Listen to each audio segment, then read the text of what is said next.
যে হরিভজন করে না তাকে আত্মহত্যা বলা হচ্ছে। কেন? আত্মার একমাত্র স্বাভাবিক ধর্ম হলো ভক্তি করা। আমার কথাটা বোঝা গেল না? জলের যেমন স্বাভাবিক normal property, natural property liquidity, তারল্য না, সেরকম bhakti is the natural function of your soul. আত্মার স্বাভাবিক বৃত্তি হলো ভজন করা, কিন্তু করছে না কেন? বলে বর্তমানে মায়াতে পড়েছে, ওই জন্য করছে না। একটা চুম্বক রয়েছে, চুম্বকটা লোহাকে কেন টানছে না? আমরা তো জানি চুম্বক লোহাকে টানে, আমিও তো জানি। লোহাকে যে চুম্বক টানে সেটা তো আমিও জানি, কিন্তু টানছে না কেন? তার কারণটা দেখো। বলছে এই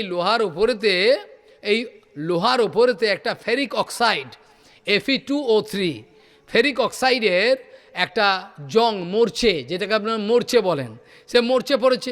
মরছে পড়ার জন্য এবার লোহাটা পুরো মরছে দিয়ে ঢাকা পড়ে গেছে। এবার ম্যাগনেটটা এখানে টানবার চেষ্টা করছে, তার ম্যাগনেটিক ফিল্ড ওকে প্রবেশ করতে পারে, ওকে টানবে, হচ্ছে না। তাহলে এই যে জীবগুলো ভগবত ভজন করা উচিত ছিল, এটাই স্বাভাবিক। ভগবত ভজন না করাটাই অস্বাভাবিক। ভগবত ভজন না কর কেন? এই যে জগতের সম্বন্ধগুলো বানিয়ে রেখেছে, সেটা তো তোমার ইচ্ছা হোক না ইচ্ছা হোক তোমাকে কাটতেই হবে। কিন্তু ভগবানের সঙ্গে তোমার কি হিম্মত আছে সম্বন্ধ কাটতে পারবে? বোঝা গেল আমার কথা?